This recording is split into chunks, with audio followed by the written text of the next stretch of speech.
नमस्कार, मैं श्रेया और आप देख रहे हैं खबरें बिहार। बढ़ते हैं खबरों की ओर। हम लोग थे तो खटाखट देते थे नौकरी। रुपौली में बोले तेजस्वी, जो नौकरी नहीं देगा उसको फटाफट कर दे सफा चट। सोमवार को रुपौली में चुनावी जनसभा को तेजस्वी यादव ने संबोधित किया और रुपौली की जनता को राजद प्रत्याशी बीमा भारती के पक्ष में मतदान करने की अपील की।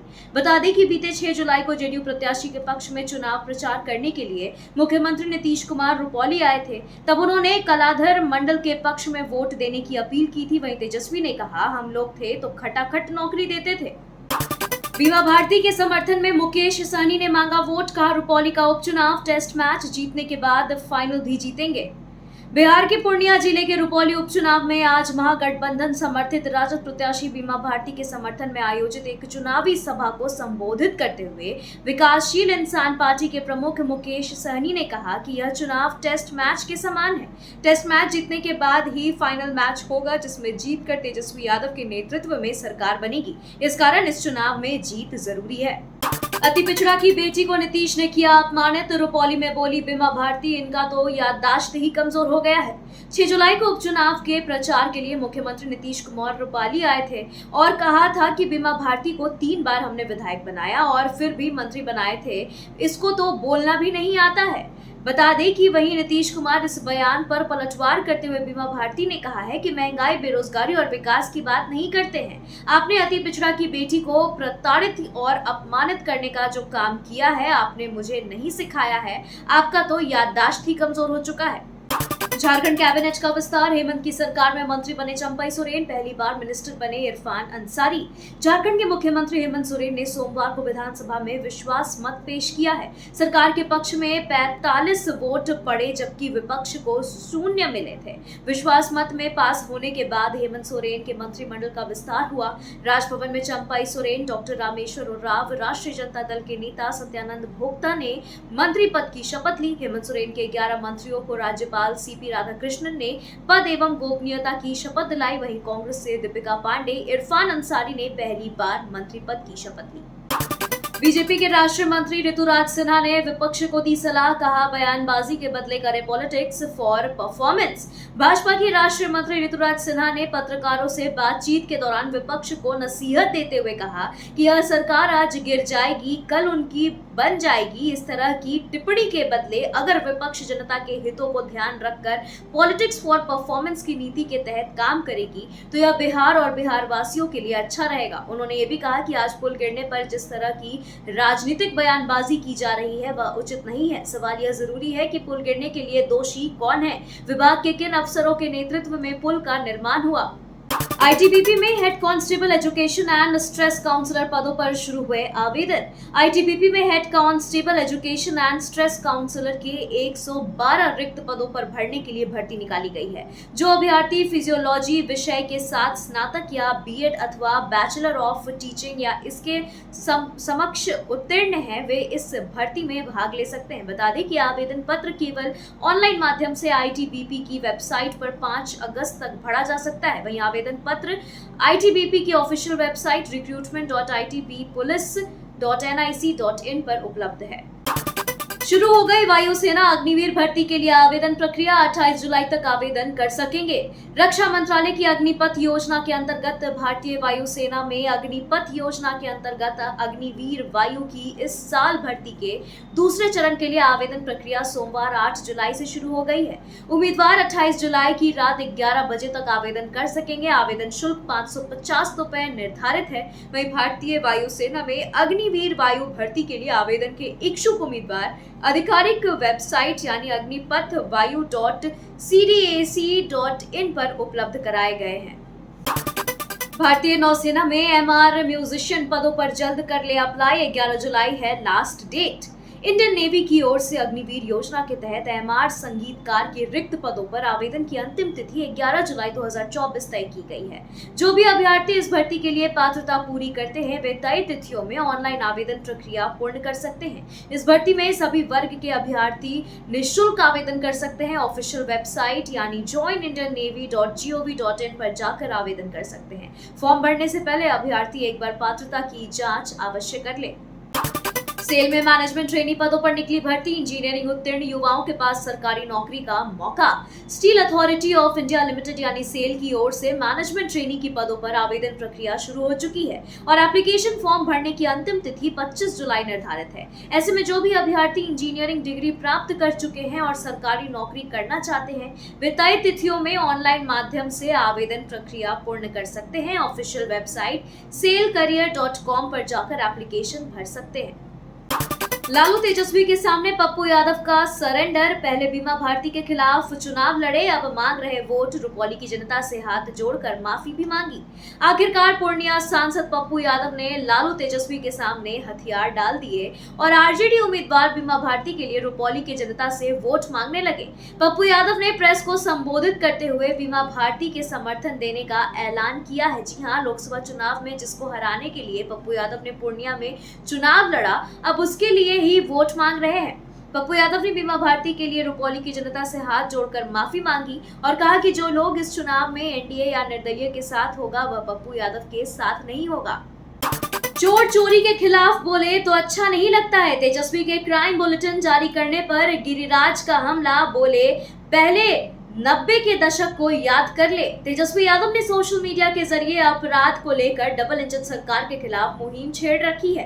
हर दिन तेजस्वी अपराध के आंकड़े जारी कर रहे हैं। तेजस्वी यादव द्वारा अपराध को लेकर सवाल उठाने पर केंद्रीय मंत्री गिरिराज सिंह ने उन्हें आईना दिखाया है। जी हां, दिल्ली रवाना होने से पहले पटना एयरपोर्ट पर मीडिया के सवालों का जवाब देते हुए गिरिराज ने कहा कि तेजस्वी यादव पहले 90 के दशक को याद कर ले, जब बिहार में उनके माता पिता की सरकार थी। उन्होंने कहा कि चोर अगर चोरी के खिलाफ बोले तो अच्छा नहीं लगता है। सपना देखना बंद करे लालू, उनका ख्वाब पूरा होने वाला नहीं। आरजेडी चीफ के दावे पर बीजेपी का पलटवार। कटिहार पहुंचे मंत्री प्रेम कुमार ने पार्टी कार्यकर्ताओं के साथ मुलाकात की और 75वां वन महोत्सव में हिस्सा लिया है। इस मौके पर उन्होंने कहा कि देश में 18वीं लोकसभा के गठन में मतदाताओं ने अपना वोट देकर सरकार बनाने का काम किया है और यह सरकार 5 साल तक चलेगा। विपक्ष के पास अब कोई मुद्दा नहीं है, नित नए बात कर रहे हैं। बता दें कि उन्होंने ये भी कहा कि लोकतंत्र में जो बातें कह रहे हैं वह उचित नहीं है। उन्होंने कहा कि लालू प्रसाद सपने देखना बंद करे, उनका ख्वाब कभी पूरा होने वाला नहीं है। हर हर महादेव। तेज प्रताप की शिव भक्ति का अनोखा वीडियो आया सामने। शिवलिंग से लिपट कर दुग्धाभिषेक। जो वीडियो वायरल हो रहा है उसमें तेज प्रताप की शिव भक्ति का अनोखा अंदाज देखने को मिल रहा है। वायरल वीडियो में तेज प्रताप शिवलिंग से लिपटे हुए दिख रहे हैं और पुजारी दुग्धाभिषेक कर रहे हैं। तेज प्रताप यादव ने अपने सोशल मीडिया अकाउंट एक्स पर इस वीडियो को शेयर किया है। तेज प्रताप लिखते हैं कि महादेव परम सत्य के प्रतीक है। महादेव को गले लगाने का मतलब सबसे गहरे और सबसे गहन पहलुओं को गले लगाना है। जी हाँ, अराजकता के बीच शिव की शांति और महादेव को ढूंढने जैसा है। फिर तेज प्रताप कहते हैं कि हर हर महादेव। कोई एक सब्जी का नाम बताए जो 45 रुपए किलो से कम हो। महंगाई को लेकर तेजस्वी ने मीडिया से पूछा सवाल। बिहार विधानसभा के नेता प्रतिपक्ष तेजस्वी यादव लगातार डबल इंजन सरकार पर हमलावर दिख रहे हैं। कल भी उन्होंने महंगाई, बेरोजगारी, अपराध, पुलों के गिरने, नीट एग्जाम, बिहार को विशेष राज्य का दर्जा, आरक्षण सहित कई मुद्दों को लेकर एनडीए सरकार पर हमला बोले थे और आज भी इन मुद्दों को लेकर वह हमलावर दिखे। तेजस्वी यादव ने इंटरव्यू कर रहे मीडिया कर्मियों से ही सवाल पूछ डाला कि आप ही बताइए कि कोई एक सब्जी जो 45 रुपए किलो से कम हो।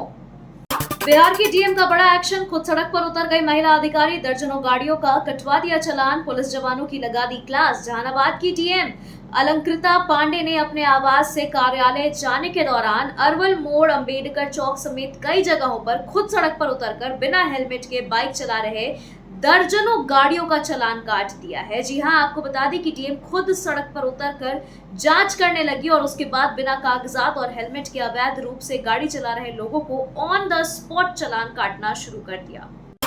सीएम नीतीश ने किया हवाई सर्वेक्षण, नदियों के बढ़ते जलस्तर का लिया जायजा, अधिकारियों को दिए जरूरी निर्देश। उत्तर बिहार और नेपाल के तराई इलाकों में हो रही लगातार बारिश के कारण बिहार की नदियों का जलस्तर तेजी से बढ़ रहा है। निचले इलाकों में नदियों का पानी तेजी से फैल रहा है। ऐसे में एक बार फिर से बिहार में बता दें कि बाढ़ का खतरा मंडरा रहा है। मुख्यमंत्री नीतीश कुमार ने सोमवार को बिहार की नदियों का हवाई सर्वेक्षण किया।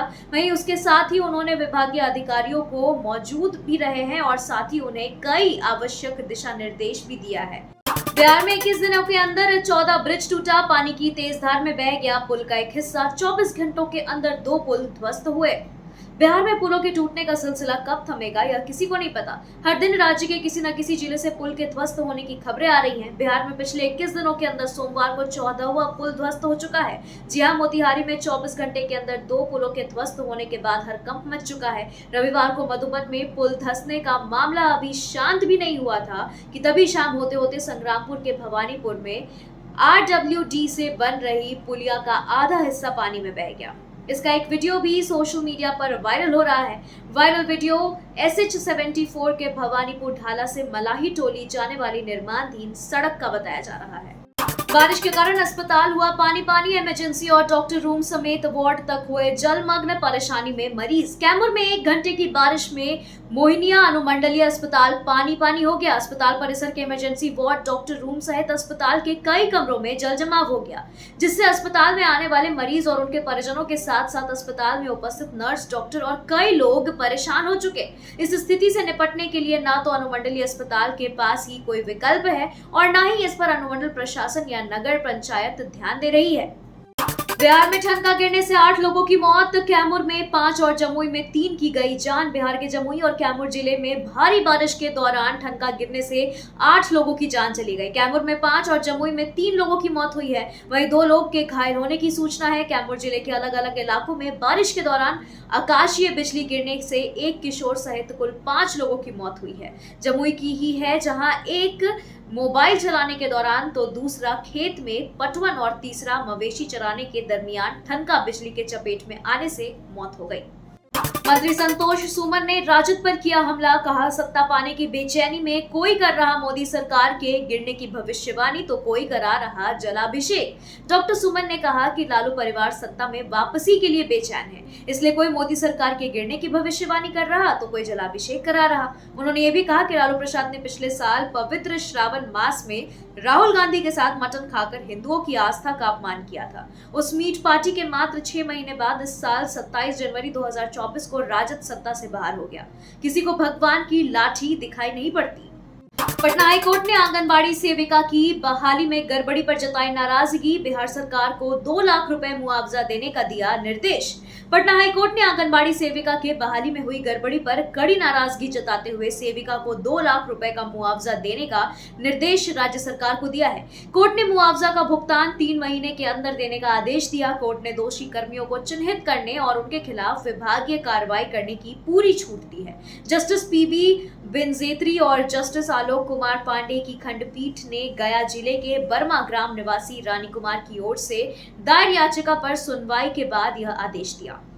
लोकसभा चुनाव में जीत के बाद पहली बार अपने संसदीय क्षेत्र में पहुंचे सांसद अरुण भारती, लोगों और कार्यकर्ताओं ने किया जोरदार स्वागत। लोकसभा चुनाव में जीत के बाद पहली बार जमुई संसदीय क्षेत्र में पड़ने वाले मुंगेर जिला के तारापुर विधानसभा क्षेत्र में लोजपा रामविलास के सांसद अरुण भारती पहुंचे, जहां पर तारापुर की जनता ने उनकी फूलों की माला पहनाकर भव्य स्वागत किया है। वहीं सांसद ने भी लोगों का अभिवादन स्वीकार करते हुए कार्यकर्ता और आम लोगों से मुलाकात की। साथ ही सांसद ने आम जनों की समस्या भी सुनते हुए उसके निराकरण का आश्वासन दिया है।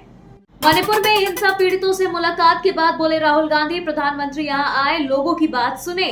सोमवार को मणिपुर के जिरीबाम और चुरांदापुर जिलों में राहत शिविरों की दौरा की गई है। जी हां, कांग्रेस नेता राहुल गांधी ने कहा कि मुझे लगता है कि यह महत्वपूर्ण है कि प्रधानमंत्री यहां आए, मणिपुर के लोगों की बातें सुने, प्रयास करें और समझे कि मणिपुर में क्या चल रहा है। आखिरकार मणिपुर भारतीय संघ का एक गौरवशाली राज्य है। अगर कोई त्रासदी नहीं भी थी तो भी प्रधानमंत्री को मणिपुर आना चाहिए था। कठुआ में सेना की गाड़ी पर हुए हमले पर 4 जवान घायल, 2 की हालत गंभीर। जम्मू और कश्मीर के कठुआ जिले में सेना की गाड़ी पर हमला किया गया। हमले में 4 जवान घायल हो गए, वहीं 2 की हालत गंभीर बताई जा रही है। बिलावर के लोहाई मल्हार इलाके के बननोटा गांव में सोमवार दोपहर हथियारबंद आतंकियों ने सेना के एक ट्रक पर हमला किया। माना जा रहा है कि आतंकवादियों की संख्या 2 से 3 थी। उन्होंने पहले ग्रेनेड फेंका और फिर गोलीबारी की। हालांकि वाहन में यात्रा कर रहे सैनिकों ने जवाबी कार्रवाई की और गोलीबारी शुरू हो गई। वहीं अधिकारियों ने बताया कि इलाके में अतिरिक्त सुरक्षा बल भेजा गया है। पुरी में जगन्नाथ रथ यात्रा के दौरान मची भगदड़, एक की मौत 15 घायल। ओडिशा के पुरी में भगवान जगन्नाथ की रथ यात्रा के दौरान भगदड़ जैसी स्थिति के कारण एक श्रद्धालु की मौत हो गई, जबकि 15 अन्य घायल हो चुके हैं। घायल श्रद्धालुओं को तुरंत अस्पताल में भर्ती कराया गया। हालांकि उनमें से अधिकांश को मामूली चोटें आई और प्राथमिक उपचार के बाद उन्हें अस्पताल से छुट्टी दे दी गई है। वहीं गंभीर रूप से घायल श्रद्धालुओं का इलाज चल रहा है। मृतक श्रद्धालु की अभी तक पहचान नहीं हो पाई है। हालांकि वह ओडिशा के बाहर का बताया जा रहा है। खबरों के सिलसिलों में फिलहाल इतना ही। बने रहे खबरें बिहार के साथ। नमस्कार।